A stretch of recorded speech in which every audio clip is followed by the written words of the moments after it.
सभी विद्यार्थियों को मेरा नमस्कार।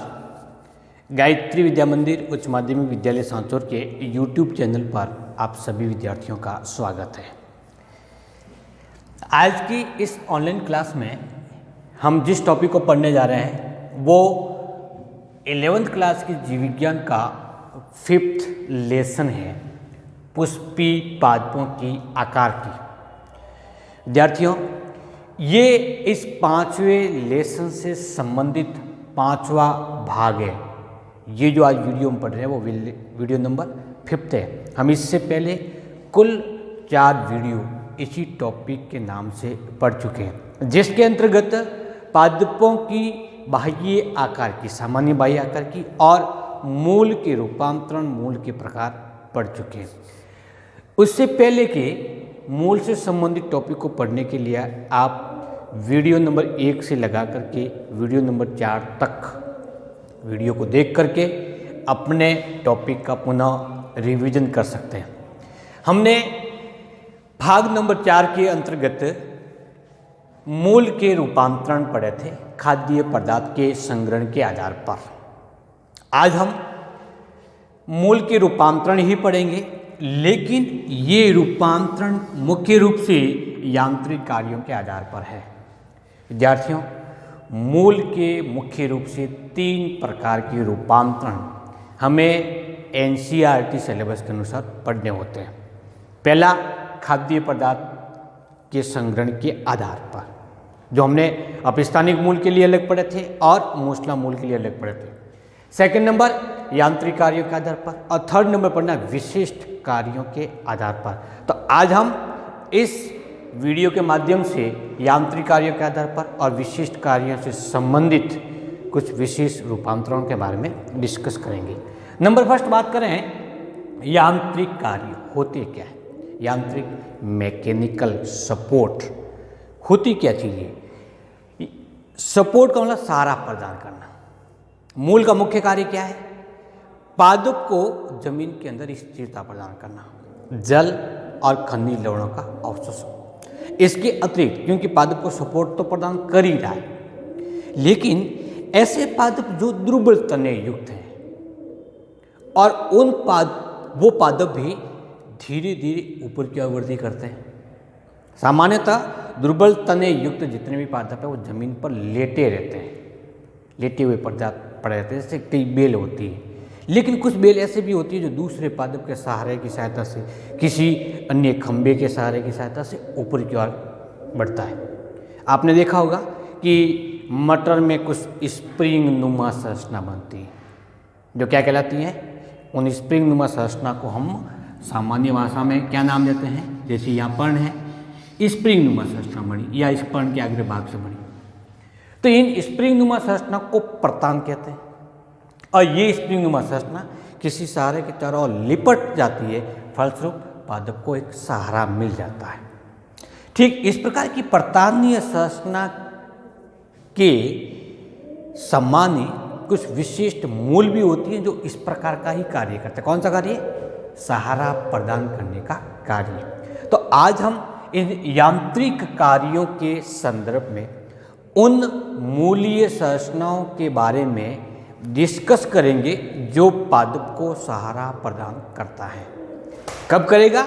जब पादप दुर्बल हो अथवा मुख्य मूलीय संरचना उस पादप को संपूर्ण सहारा प्रदान नहीं कर पाती। उस स्थिति में कोई विशेष मूलीय संरचना विकसित होती है जो कि सहारा प्रदान करने का, सपोर्ट प्रदान करने का कार्य करती है। इसमें सबसे पहले बात करते हैं अवस्तंभ मूल की। नंबर 1, अवस्तंभ मूल। इसका एग्जाम्पल क्या है? बरगद होता है। देखा होगा आपने कि बरगद की एक शाखा से, एक से अधिक शाखाओं से कुछ विशिष्ट वायवीय मूल निकलती है। वायवीय मूल का मतलब होता है वायु में लटकी हुई, जो धीरे धीरे जमीन के अंदर की ओर वृद्धि करती हुई जमीन के अंदर घुस जाती है और फिर एक मोटी संरचना के रूप में परिवर्तित होकर के इस शाखाओं को या इन शाखाओं को सपोर्ट प्रदान करने का कार्य करती है। इसके साथ साथ में ये जल अवशोषण का भी कार्य करती है। ऐसी मूल को क्या नाम देते हैं? अवस्तंभ मूल। तो ये कहाँ से विकसित होगी? शाखाओं से विकसित होगी, शाखाओं से विकसित मूल। क्या आप इसकी उत्पत्ति के आधार पर बता सकते हो कि ये मूल कौन से प्रकार की होगी? 3 प्रकार की मूल होती है, मूसला मूल, रेशेदार मूल और अपस्थानिक मूल। उत्पत्ति के आधार पर तो कौन से प्रकार की होगी? क्योंकि मूलांकुर संरचनाओं से नहीं हुई है, बल्कि किससे हुई है? इसके अतिरिक्त पादभाग से। पादभाग कौन सा है? शाखा। तो इससे उत्पन्न होने का इस मूल को नाम देते हैं अपस्थानिक मूल। तो शाखाओं से विकसित मूल। और ये कौन से प्रकार की मूल होगी? इस प्रकार की मूल मुख्य रूप से अपस्थानिक मूल कहलाती है। और इस मूल का मुख्य रूप से कार्य क्या होगा? क्योंकि यांत्रिक कार्य में सपोर्ट प्रदान करना ही होता है, शाखाओं को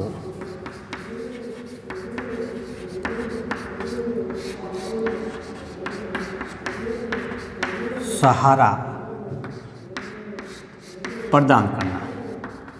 इसके साथ साथ में जल और खनिज लवण का भी अवशोषण ये करती है। देखी हुई आपने बरगद के अंतर्गत बहुत सारी शाखाओं से जड़ें नीचे की ओर निकलती हुई दिखाई देती है स्पष्ट रूप से। उनको देख करके हमारे मन में एक प्रश्न का उत्तर आ जाएगा कि ये मूल कौन सी है? अवस्तंभ मूल है। और किसमें पाई जाती है? बरगद के अंतर्गत। तो सेकेंड नंबर इसी का पॉइंट होगा हमारे पास में। उदाहरण बरगद। नेक्स्ट देखिए, जटामूल या इसको प्रॉप रूट कहते हैं। प्रॉप मूल। प्रॉप मूल कौन सी हुई? इसके लिए एग्जांपल लेते हैं हम गन्ना, बैंगन, गन्ना और मक्का। गन्ना का तना बहुत लंबा होता है। प्रारंभ में हमने मूलीय संरचना के अंतर्गत भी इसका एग्जाम्पल लिया था। तो इसमें क्या है? यहाँ पर रेशेदार मूल्य हैं, लेकिन इसके स्तंभ की पर्वतसंधि से और मूलीय संरचना निकलती है जो जमीन की ओर वृद्धि करके इस लंबे पादप भाग को अर्थात तने को सपोर्ट प्रदान करने का कार्य करती है। इन मूल को क्या नाम देते हैं? जटामूल। तो सेकंड नंबर बी,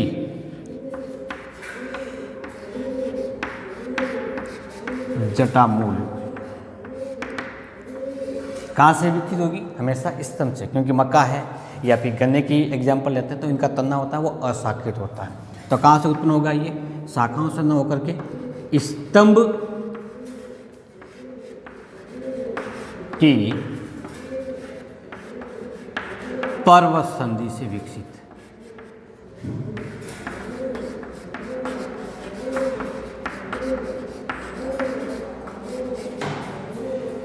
है कौन सी मूल? ये भी उत्पत्ति के आधार पर अगेन अपस्थानिक मूल होगी। तो विकसित अपस्थानिक मूल है, क्या कार्य करेगी? इस लंबे तने को सपोर्ट प्रदान करने का कार्य करती है। तो कार्य क्या होता है? तने या स्तंभ को सहारा प्रदान करना।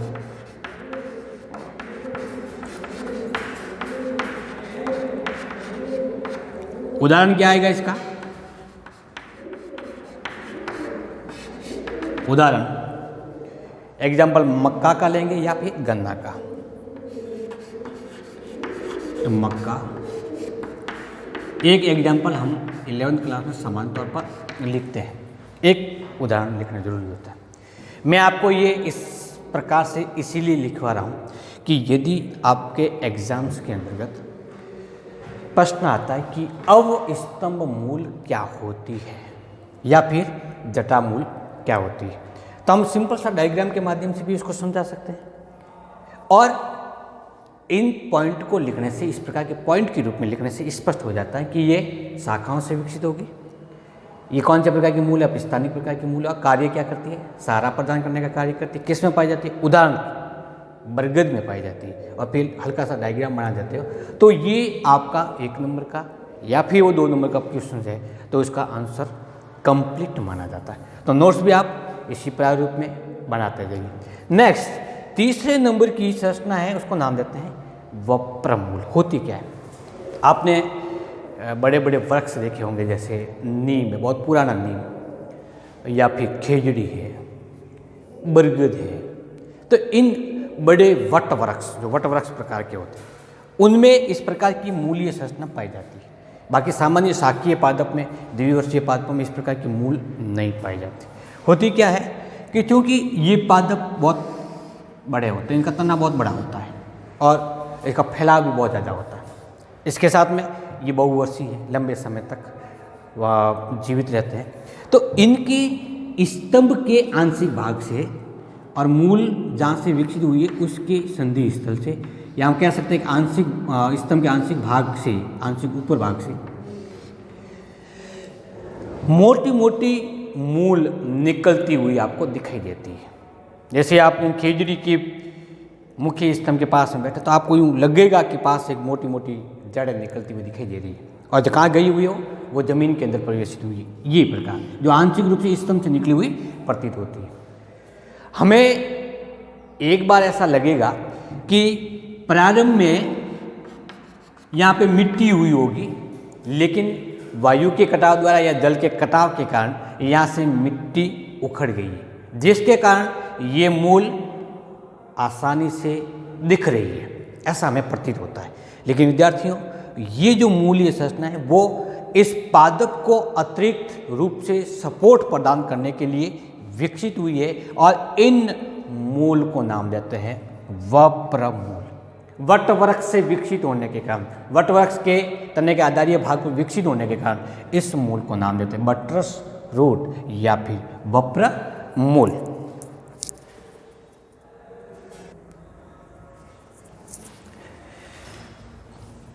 नंबर 3 है वप्रमूल। आंशिक रूप से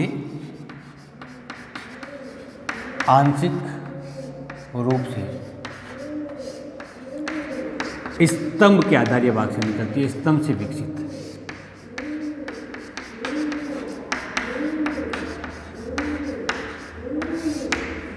क्या कार्य करेगी? अगेन सपोर्ट प्रदान करना। तो हम ये अब यहाँ से नहीं लिख रहे हैं। यांत्रिक कार्य का मतलब होता है सपोर्ट प्रदान करना। किस में पाई जाती है? वट वृक्ष जैसे पादप, जैसे बरगद है, खेजड़ी का एग्जाम्पल ले लेते हैं अपन, नीम का ले सकते हैं। 3 कार्य के आधार पर नेक्स्ट पढ़ते हैं आरोही मूल के बारे में। आरोही का मतलब होता है ऊपर की ओर बढ़ना। सामान्यतः पौधे प्रकाश की ओर वृद्धि करते हैं, लेकिन कुछ पादप ऐसे भी होते हैं जिनका तना दुर्बल होता है, लेकिन वो तना प्रकाश की ओर वृद्धि करता है, जमीन पर लेटा हुआ नहीं होता है। तो उनमें क्या होता है कि स्तंभ से ये पर्णसंधि है, ये पर्ण है, पर्ण के आधारीय भाग से, स्तंभ से पर्ण के अतिरिक्त एक विशेष संरचना निकलती है जो मूल के रूप में होती है क्या? ये मूलीय संरचना के लिए, क्योंकि तने का कार्य नहीं कर रही है, ये पर्ण का कार्य नहीं कर रही है, तो इन संरचनाओं क्या नाम रखते हैं? मूल। और ये मूल किसी सहारे से अटक करके अथवा उसके चिपक करके पादप को ऊपर की ओर वृद्धि करने का कार्य करती है, इसीलिए ऐसे मूल को नाम देते हैं हम आरोही मूल।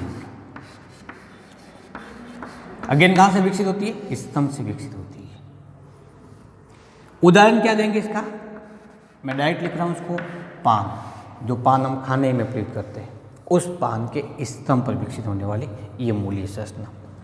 नेक्स्ट बढ़ते हैं, पलावी मूल भी लिख सकते हैं इसको, पलावी मूल, या हम उसको लिखते हैं पलवमान मूल। पलावी जो तैरने में सहायक हो, जो पौधे तैरते, वैसे पौधों को नाम देते हैं पलावी। इसका मतलब जल में पाए जाने वाले पौधे होते हैं। तो जुन्सिया एक ऐसा पादप है, जुन्सिया, जिसके तने से विकसित होने वाली मूल फूल करके गुब्बारे समान हो जाती है। कैसी हो गई? गुब्बारे समान। और गुब्बारे समान होने के कारण इसमें वायु भरी होती है, और वायु युक्त ये संरचना क्या कार्य करेगी? पादप को जल में तैरने में सहायता प्रदान करती है। तो क्योंकि इसका विशिष्ट कार्य हुआ, इसलिए इसको लिख सकते हैं, पादप को जल में या पादप को उत्प्लावकता प्रदान करना। उत्प्लावकता का मतलब वायुंशी ऊपर की ओर फेंकना, जिसके कारण आसानी से वो जल के अंतर्गत नहीं डूबे। जैसे हमारे पास में बहुत सारी बोतल है, बोतलों को बांध करके एक प्लेटफॉर्म बना दे और उसको पानी के ऊपर रख दे तो वो डूबेगा नहीं। क्यों नहीं डूबेगा? क्योंकि इसके अंदर वायु भरी होती है। तो ये मूल या तो गुबानुमा संरचना के रूप में हो जाती है या फिर इस प्रकार की बहुत सारी समूह के रूप में पाई जाती है, जिसमें वायु उत्तक उपस्थित होने के कारण ये पादप को आसानी से जल में डूबने नहीं देती है। ऐसे मूल को नाम देते हैं पलावी मूल। नेक्स्ट, ई के बाद में एफ, मूल का नाम है संकुचनशील मूल। संकुचनशील मूल नाम से स्पष्ट है, ये सिकुड़ती है। क्या करती है? सिकुड़ती है। मुख्य रूप से प्याज के अंतर्गत इस प्रकार की मूल देखने को मिलती है। प्याज का बल्ब है ये, जिसको हम कंद कहते हैं, वो जमीन के अंदर होता है। धीरे धीरे जब ये ग्रोथ करता है तो क्या करेगा? ये ऊपर की ओर बढ़ना प्रारंभ करेगा। यदि ये बल्ब जमीन से ऊपर आ जाता है तो इसका पूर्ण रूप से विकास नहीं हो पाता। तो ये कैसे रहना चाहिए? जमीन के अंदर ही रहना चाहिए। तो इसके आधारीय भाग से विकसित होने वाली मूल सिकुड़ती है, जिसके फलस्वरूप ये भूमिगत भाग कंद या परकंद वापस जमीन की ओर खींचता जाता है। जमीन के अंदर रहने से इसका विकास पूर्ण रूप से हो जाता है। तो प्याज है या फिर भूमिगत तने से विकसित मूल क्या कार्य करेगी? ये पादप को या भूमिगत भाग को, भूमिगत तने को जमीन के अंदर खींच के रखती है। एक आती है कंटकीय मूल, ई के बाद में एफ, कंटकी मूल। नाम से स्पष्ट है, कंटक थॉर्न बनता है। होगा कैसे कि जैसे ये इस स्तंभ से निकलने वाली ये मूल, ये तो है कोमल, लिपट सकती है, लेकिन इससे निकलने वाली ऐसी मूल जो धीरे धीरे समय के साथ में सूख जाती है और सूखने के बाद में किस समान बन जाती है? कंटक, एक कांटे के समान बन जाती है। जैसे ही ये दुर्बल तना हवा में इधर उधर हिलता डुलता है, ये कंटक किसी सतह से अटक जाता है और अटकने के बाद में तना स्थिर हो जाता है, फिर वो धीरे धीरे वृद्धि करना प्रारंभ कर देता है। ऐसी मूल सामान्य तौर पर मनी प्लांट में देखने को मिलती है। तो विद्यार्थियों, इस प्रकार से यांत्रिक कार्यों के आधार पर मुख्य रूप से मूल कितने प्रकार की हुई? अविस्तंभ, जटा, वप्र मूल, आरोही मूल, पल्लवीमान, संकोचन और कंटकीय। इसमें से मुख्य रूप से दो मूलों के बारे में डिस्कस 11th क्लास के संदर्भ में ज़्यादा होता है, अविस्तंभ मूल और जटा मूल। क्योंकि हमें कंपटीशन एग्जाम के माध्यम से पढ़ना है, इसलिए इन 5 प्रकार की मूल को हमने अतिरिक्त रूप से, सामान्य रूप से डिस्कस किया है। अब हम थोड़ा सा डिस्कस कर लेते हैं कि इसके अतिरिक्त क्या मूल के कोई विशिष्ट कार्य होते हैं, अर्थात विशिष्ट कार्यों के आधार पर मूल के रूपांतर। इसके बारे में हम सिंपल सा एग्जाम्पल और मूल का प्रकार ही पढ़ेंगे।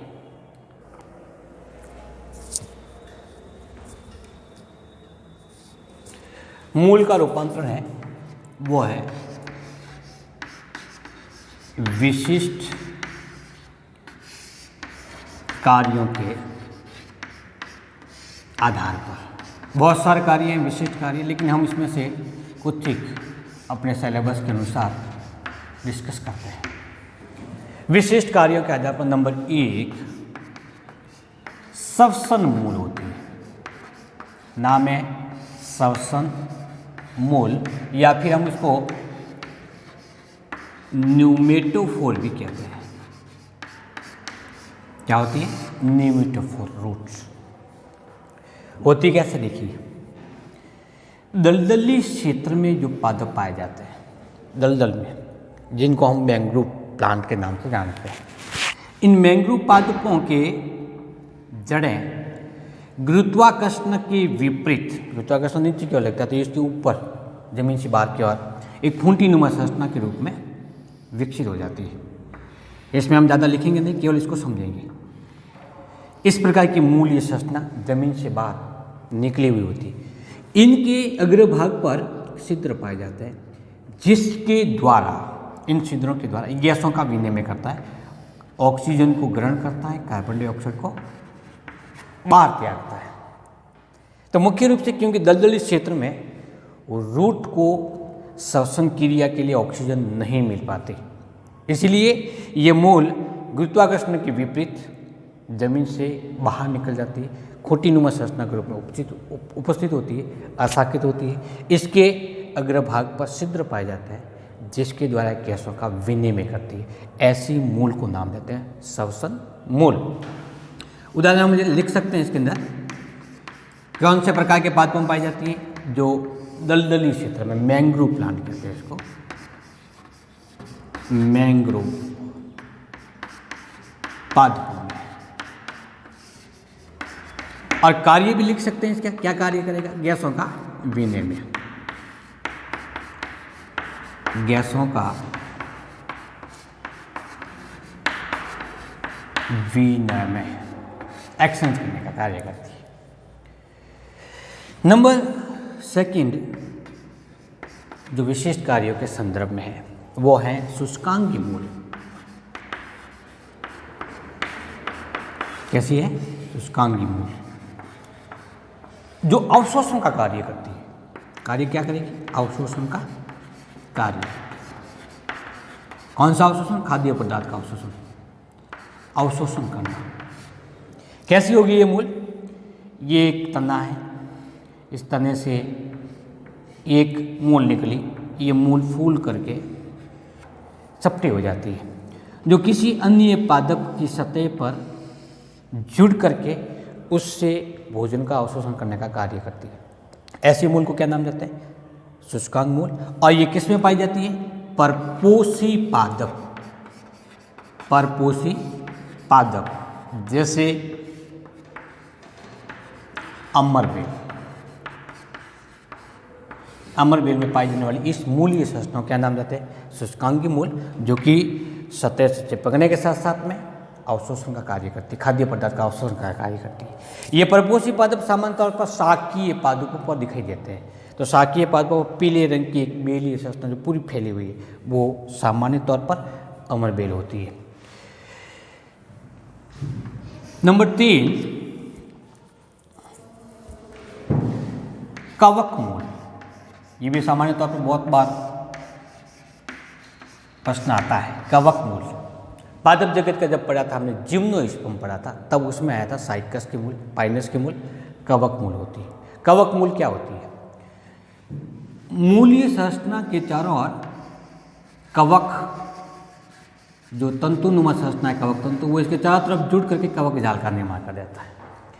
इस मूल और कवक के मध्य पाए जाने वाले इस सहसंबंध को हम नाम देते हैं कवक मूल, या फिर इसको नाम देते हैं माइकोराइजा। माइकोराइजा।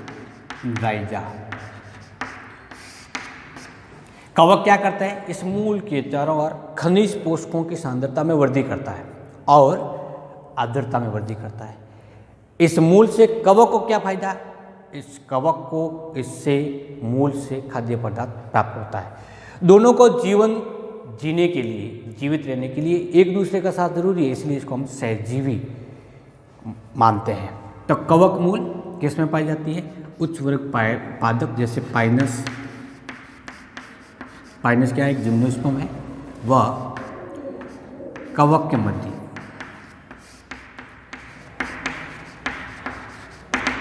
सहसंबंध कह सकते हैं।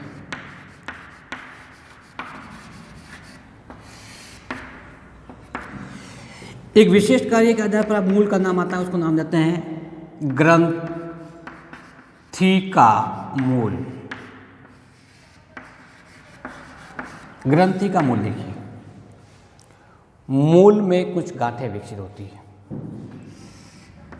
ये मूल, इस मूल पे क्या विकसित हुई? गांठें। इस डायग्राम को देख करके समझ में आ गया होगा आपको कि ये हम किस संदर्भ में बात करते हैं। आपने नाम सुना होगा राइजोबियम जीवाणु, सुना होगा, और लेग्यूम पादप। लेग्यूम पादप जो फलीदार पौधे, उसकी जड़ों में गांठें बनती हैं। उन गांठों में राइजोबियम नामक जीवाणु रहता है, जो कि वायुमंडलीय नाइट्रोजन का स्थिरीकरण करने का कार्य करता है। तो इस मूल का विशेष कार्य हुआ कि नहीं हुआ? ग्रंथि का मूल बनने के कारण ये नाइट्रोजन का स्थिरीकरण करते हैं, जिसके फलस्वरूप जिस वातावरण में, जिस मृदा में फलीदार पौधे विकसित होते हैं, उगते हैं, हम उगाते हैं उनको, उसमें राइजोबियम जीवाणु ग्रंथिकाओं में रह करके वायुमंडलीय नाइट्रोजन का पौधों के लिए अवशोषण योग्य नाइट्रोजन की यौगिकों में परिवर्तित कर देता है। नाइट्रोजन इस पादप की वृद्धि के लिए बहुत ही आवश्यक होता है। जैसा कि हम खेतों में, फसल में यूरिया डालते हैं, तो यूरिया से क्या मिलती है? उसको नाइट्रोजन मिलती है। तो यदि इस प्रकार के पौधे विकसित हो जाते हैं तो वहाँ पर यूरिया डालने की आवश्यकता नहीं होती। अर्थात हम सिंपल भाषा में क्या कह सकते हैं कि फलीदार पौधों को लगाने से, फलीदार पौधों की फसल लेने से मिट्टी की उपजाऊपन में वृद्धि होती है, जो एक प्राकृतिक क्रिया अपने आप होती रहती है। तो ऐसी मूलों को नाम देते हैं ग्रंथि का मूल। किसमें पाई जाती है? ये मुख्य रूप से लेग्यूम पादपों में पाई जाती है। और क्या कार्य करती है? सिंपल भाषा में लिखूंगा, भूमि की या मृदा की उपजाऊपन में वृद्धि करना। तो ये थे कुछ विशिष्ट कार्य। हालांकि विशिष्ट कार्य बहुत सारे हैं, लेकिन हम 11वीं क्लास के संदर्भ में इन 4 विशिष्ट कार्यों को पढ़ते हैं। इसमें से क्योंकि कवकमूल पाइनस के साथ में है, पाइनस के संदर्भ में, इसलिए पाइनस का जहाँ एग्जाम्पल आता है वहाँ कवकमूल का भी आता है। तो एक कवकमूल और सेकंड नंबर सवसनमूल, न्यूमेटाफोर से संबंधित प्रश्न कई बार हमें पूछे जा सकते हैं।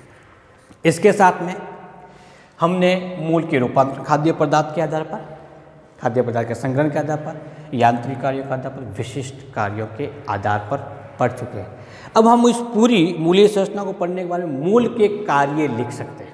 क्या क्या कार्य हुआ? नंबर फर्स्ट, पादप को स्थिरता प्रदान करना। नंबर सेकंड, जल तथा खनिज लवणों का अवशोषण करना। और फिर विशिष्ट कार्य में, जैसे अमरबेल में ये शुष्कांगी मूल के रूप में कार्य करती है, पाइनस में कवक मूल के रूप में कार्य करती है, आरोही मूल के रूप में कार्य। तो ये क्या हुआ? विशिष्ट। तो हम सिंपल सा लिख सकते हैं, पादप को सहारा प्रदान करने में, खाद्य पदार्थ के रूप में और सवसन मूल के रूप में प्रयुक्त होती है। तो हम अभी तक मूल के केवल 2 कार्य पढ़ते आए हैं, जल तथा खनिज लवण का अवशोषण और सहारा प्रदान करना। 11वीं क्लास में हम 2 कार्य और जोड़ सकते हैं। क्या कार्य जोड़ सकते हैं? यांत्रिक कार्यों के लिए और खाद्य पदार्थ के रूप में भी मूल का उपयोग होता है। इसी के साथ हम आज का ये टॉपिक समाप्त करते हैं। हम मूल के टॉपिक को भी समाप्त करते हैं। नेक्स्ट क्लास के अंतर्गत हम स्तंभ से संबंधित विभिन्न प्रकार के पॉइंट्स का अध्ययन करेंगे। जैसे स्तंभ क्या है, जैसे मूल का पढ़ा हमने, स्तंभ के कितने रूपांतरण हैं और स्तंभ के क्या कार्य हैं। थैंक यू, नमस्कार।